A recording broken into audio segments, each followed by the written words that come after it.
Welcome, welcome, welcome to Legacy of Integrity and Wholeness. This transmission was inspired when I was writing up and writing out the code of conduct for the estuary. And this felt like a very necessary pillar for the foundation of the ecosystem that is the estuary. And it is necessary because it will encourage a legacy of integrity and wholeness. And that's what we came here for. So let's get started. I'm really excited to see how this transmission lands for you, what it stirs within you, what it inspires within you. So please feel free to share in the comment section or in the Telegram group or both. And I look forward to seeing and hearing how it does land for you. So your life is either going to be an example or evidence of the stories that you inherited and therefore chose to identify with and therefore chose to live by, or it's going to represent the wisdom that you breathe into humanity as a result of choosing to go beyond those stories. Your transcendence, your transcending is your legacy. Your voice is your legacy. Your choice is your legacy. Your inner unity and harmony is your legacy. Your integrity is your legacy. Your wholeness is your legacy. Legacy is something that I sit with often and that I contemplate often and that I speak to often as well. And there's definitely a lot of noise in the world about what legacy is and what legacy isn't, and what informs people's definitions of legacy is very nuanced. My personal relationship with legacy and my personal understanding of legacy has shifted so much over the last 2 years, especially. And I trust that it will continue to, because I am an ever evolving woman just like you. And in this eternal now moment, I conceptualize legacy as integrity and wholeness.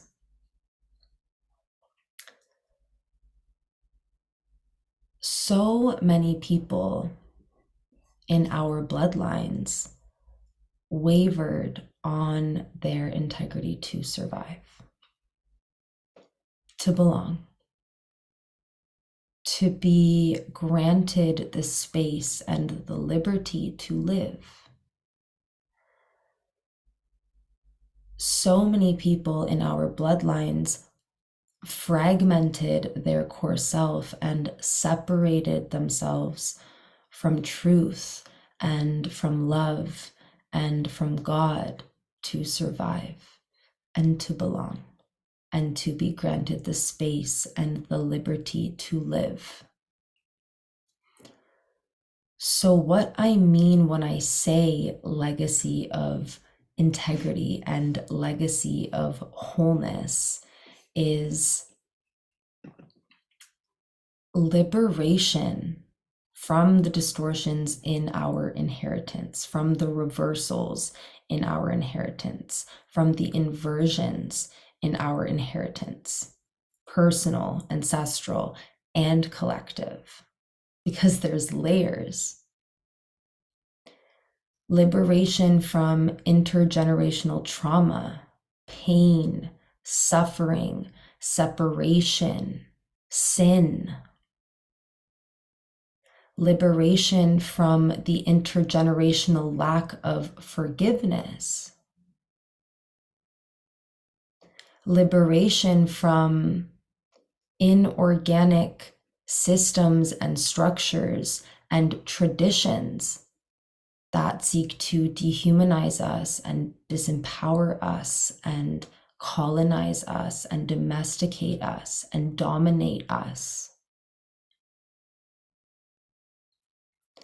Liberation from any and all constructs that have us believing that we have to justify and glorify our existence. Liberation from any and all constructs that have us believing that we have to forfeit our values and our morals and our ethics to belong, to get ahead, to survive, to thrive, to be offered the space and the liberty to live in peace and prosperity. Liberation from any and all constructs that have us believing that we have to censor or police ourselves to remain chosen and to remain trusted and to remain respected. Your legacy is remembering and revealing and resurrecting your original and most crystalline template, core template, merging fully with your innate wholeness, with your integrity. Your legacy is remembering, revealing, and resurrecting your innateness. Because when you know your innateness, you transcend scarcity consciousness altogether. And when you transcend scarcity consciousness, this manufactured scarcity can no longer be exploited by the system, by the matrix of domination, by the matrix of domestication, which manufactured the scarcity in the first place. Scarcity is one of the biggest lies that we have been told and one of the greatest stories that we live by. Your contribution to humanity is to filter the destructiveness and distortions of your lineage and bloodline so that the generations downstream will have an integrous foundation upon which to build and cultivate their peaceful and prosperous lives. Foundations that are rooted in love, foundations that are rooted in truth, foundations that are rooted in integrity. Your contribution to humanity is to resurrect the gifts and medicine of your lineage and your bloodline so that the generations downstream will be watered, resourced, and nourished by this well. As women, when we claim, own, and fundamentally access our innateness, we embody both the holder and the held. And we do this not only for ourselves, but for each other and for all of life, for all of creation. And that is why our own inner initiation from maiden to mother and inner unification and harmonization is so pivotal and impactful at this time. There is a connection between our inner harmonization and unification and the harmonization and unification of the world that we live in, of we. And this is not a connection that depletes us. It's a connection that strengthens and energizes and fortifies us because it comes from the inexhaustible heart of the mother. At the end of the day, the collective shadow is simply the manifestation of the individual shadow. Hence why, first and foremost, the solution is from within and relies on everyone taking radical self-responsibility for their remembrance and liberation from lies and forgetfulness, a returning to love and a restoration of faith, so that we can all truly practice interdependence rather than continue to play out the same codependent dynamics, timelines, and traditions. I know that when we go through our own journey of inner harmonization and unification, that we can step forth into the world fully individuated and initiated, fully in our wholeness, fully in our integrity.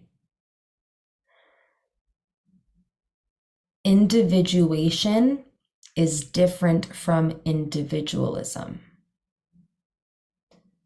Far from being selfish, an individuated person feels a strong sense of responsibility to support, to serve others, and to promote wholeness, peace, and integrity in the world. Individuated women are needed in our world now more than ever, so that they can birth, build, create, cultivate, and craft cohesive communities. The aim of individuation is to divest the self of the false wrappings of the separate and isolated self, and to reinvest the self into the suggestive and generative power and pulse of the whole. Individuation is the process of psycho-spiritual development by which a person crystallizes their core being or core essence, quintessence. And in doing so, does not become selfish and focused on me, but rather becomes self-realized and self-actualized, giving them clarity on their purpose and role within the greater whole, giving them a greater sense of responsibility and reciprocity as well. It's a paradox that the more of us that individuate and therefore live from a place of integrity and wholeness, the more the collective unity, well-being, wealth, peace, and prosperity we are capable of co-creating.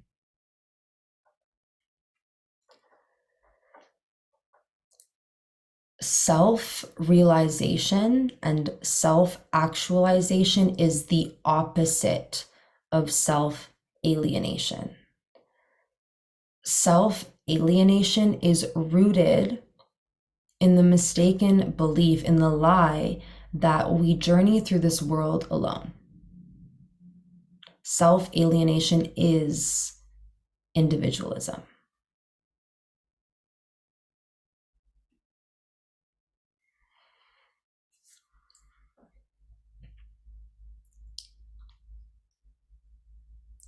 Something you hear often is, I would die for my family.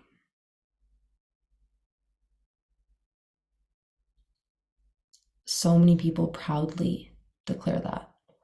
I have definitely proudly declared that in the past.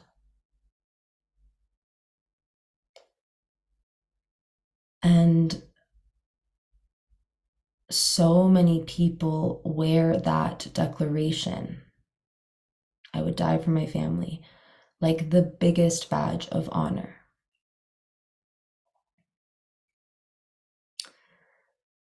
I hold the vision for a world where we reorient our intentions towards fully living for our families,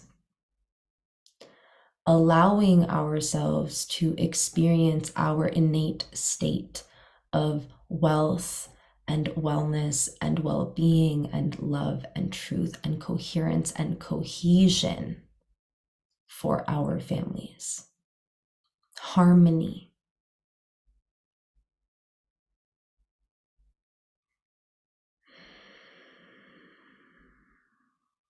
How deep is your love? How courageous are you?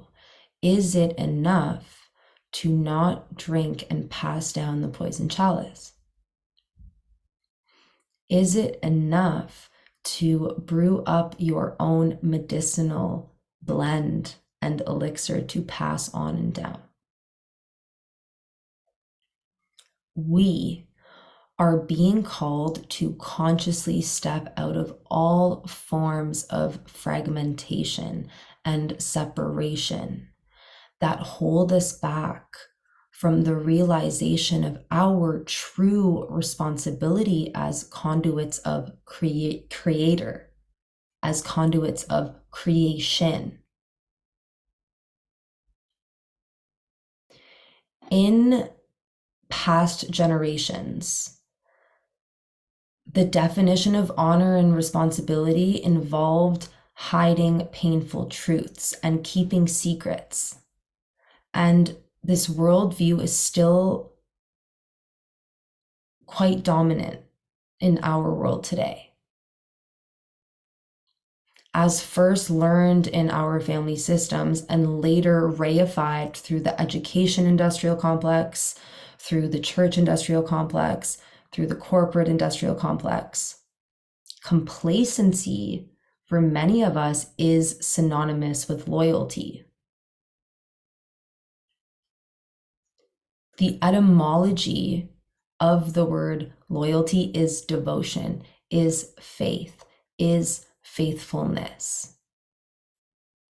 When we are complacent, we lack faith in ourselves, in the other, in life. To be loyal is to act in good faith, and to act in good faith is to tell the truth. No matter how uncomfortable it may be to speak it or for someone to receive it. To live in service and devotion to lies is to be disloyal. It is to inherit and continually pass on the sins of the past.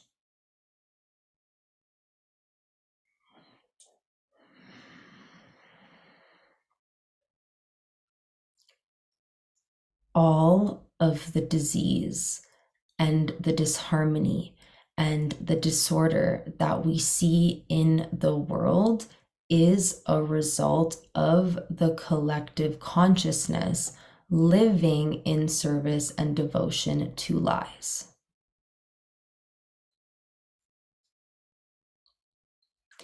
True, pure, and unconditional love does not require you to forfeit your core truth, ever. Know this, breathe this, live this. It is your legacy to undo the spells of self-abandonment, of self-betrayal, of self-sabotage, and of self-sacrifice in the name of love. It is your legacy to choose integrity over popularity. It is your legacy to choose true belonging over toxic tribalism. It is your legacy to choose true loyalty over complacency.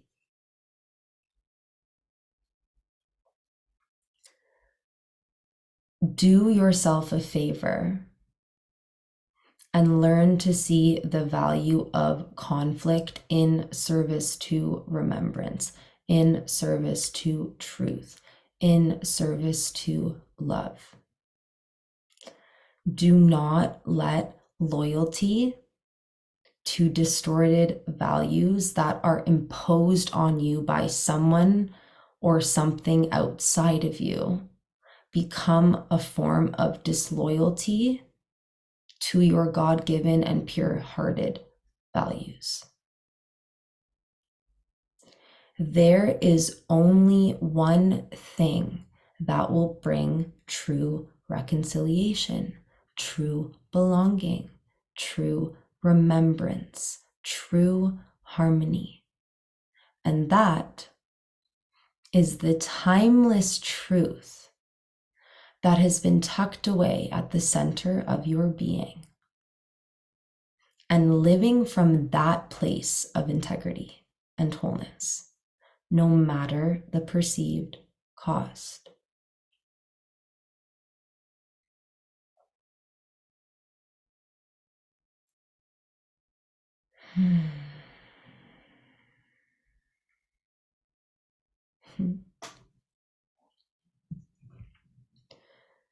Because this taboo against exploring, expressing, and embodying our innermost core truth has been operating with such momentum for so long, we are each presented with a dilemma.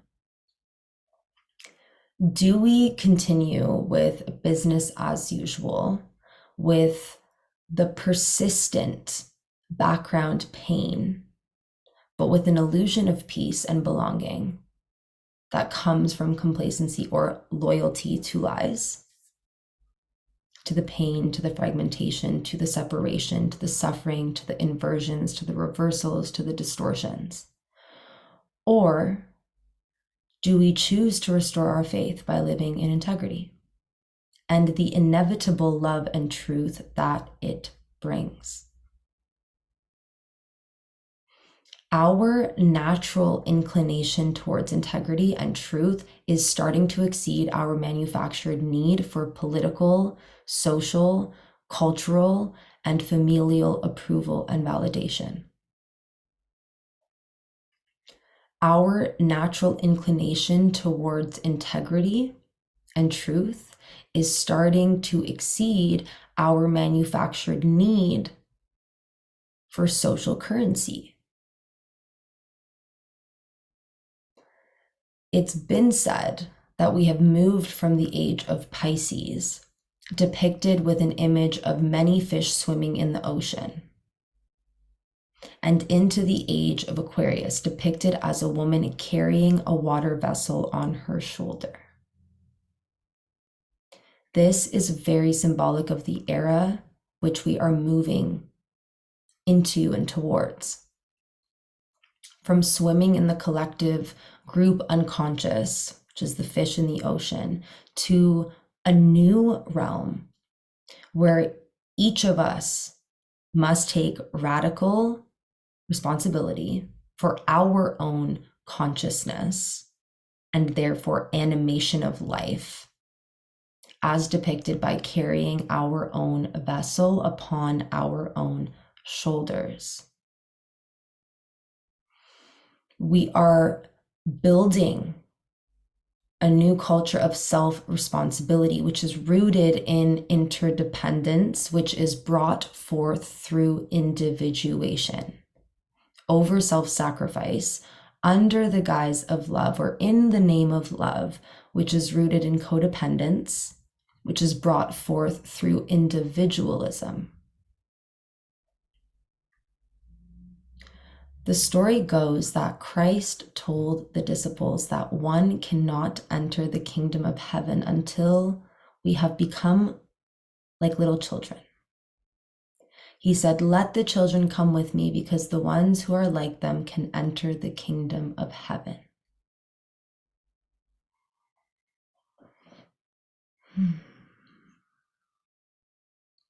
This is not about reverting back to childishness or a lack of responsibility.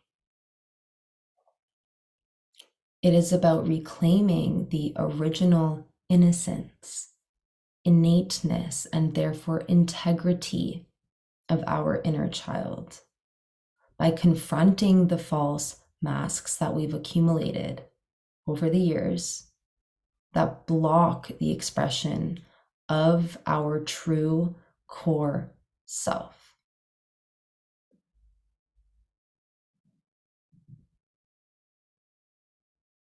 When you are a child, before you started investing your faith in the lie of your imperfection, of your separation, of your scarcity,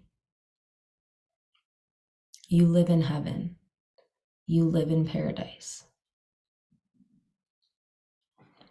The innocence of our child self combines with the wisdom of the integrated and initiated adult self to create a powerful and prolific consciousness capable of resolving the disease and disharmony and disorder of the world beyond anything we have yet known.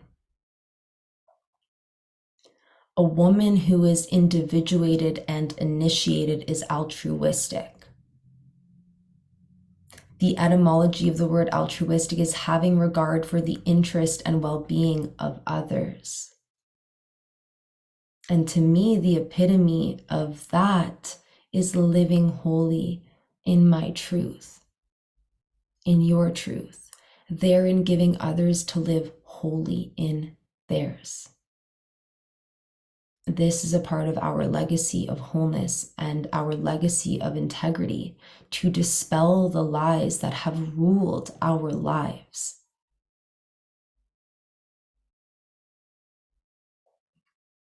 We truly honor life and continual creation not by being loyal to lies, but by taking responsibility so that we can merge and unify with our core self and live from the opulent and crystalline truth of our hearts.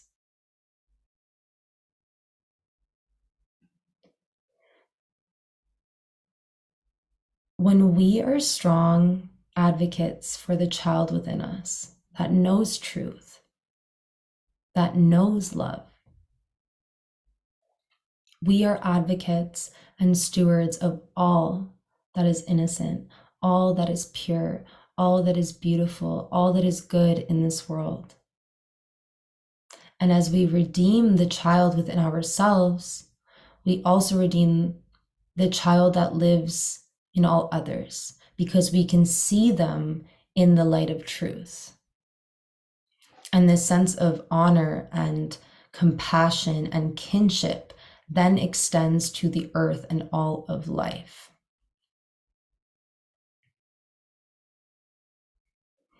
It takes courage and virtue to tell stories that are different from the dominant stories.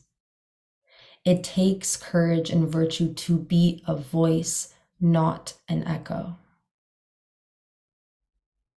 It takes courage and virtue to go first. It takes courage and virtue to illuminate a path previously unseen and to walk forward in feral faith. Women have been taught that it is noble to carry other people's pain. However, what is the most noble is the ability to call someone forward into their purpose, which is fundamentally to give birth to a prolific present and therefore future. Refraining from emotional caretaking is a form of respect for self and therefore all. Refraining from sheltering people is a form of respect for self and therefore all. It is an act of recognizing that every individual has within them a well of resources to return to their truth, to their origin, to their integrity. That every individual comes equipped to succeed and to prosper. And so knowing that, you then know that withholding your truth is not service, that lying about what matters to you is not service, that hiding who you know that you are is not service.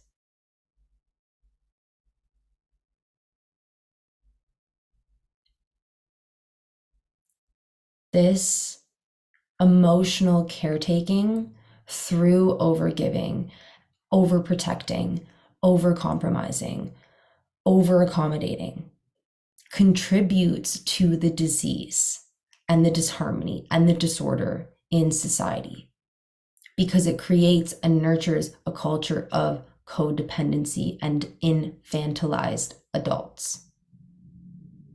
This emotional caretaking actually stifles others from realizing their own wholeness and integrity by actively enabling their victimhood, their fragmentation, their separation. It's possible that we may experience backlash from others when we truly start living out our truth, when we truly start living out our legacy of integrity and wholeness. We may experience external resistance, hostility, withdrawal, and outright indignation. And it can be jarring to see how quickly we can be rejected or dropped when we stop emotionally caretaking to appease, to comfort, to please, and to shelter others, or to keep the fake peace and live in truth like God intended for us and purposed for us.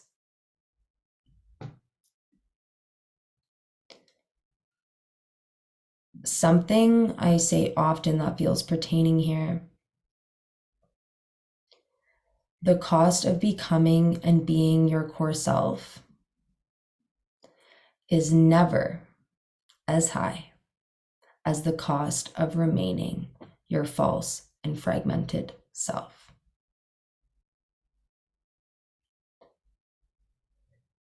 You are a living legacy. Ask yourself, day in, day out, am I living out a legacy of fragmentation and separation? Or am I living out a legacy of integrity and wholeness? My deepest and highest prayer is for every woman to hear and live out her heart's path. The word courage comes from the Latin cor, meaning heart. Your heart is your core. It is your purpose. It is your art.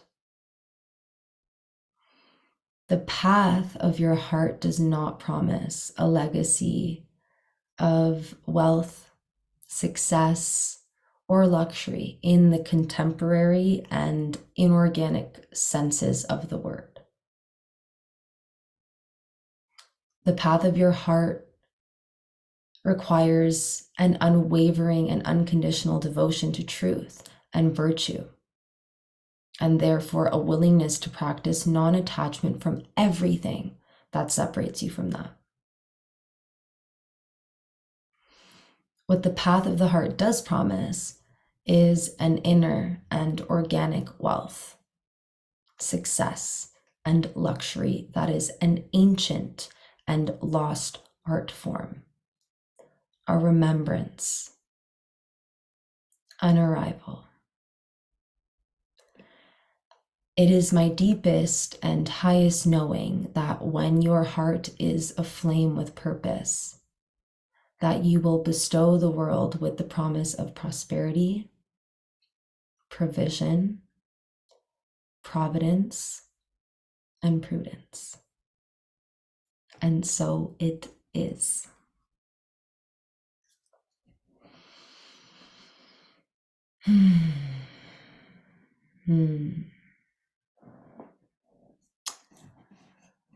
Thank you for tapping in. As I mentioned at the beginning, I would love to know what this inspired in you, what this stirred in you, what resonated. Perhaps there was even some dissonance here and you feel like talking about it. Whatever it may be, I would love to invite conversation about it. So, however that feels best, whether it's commenting below, messaging the Telegram group, or messaging me more one on one, I am here for it and I would love to hear from you. And I'm looking forward to continual expansion with you all. Thank you, thank you, thank you.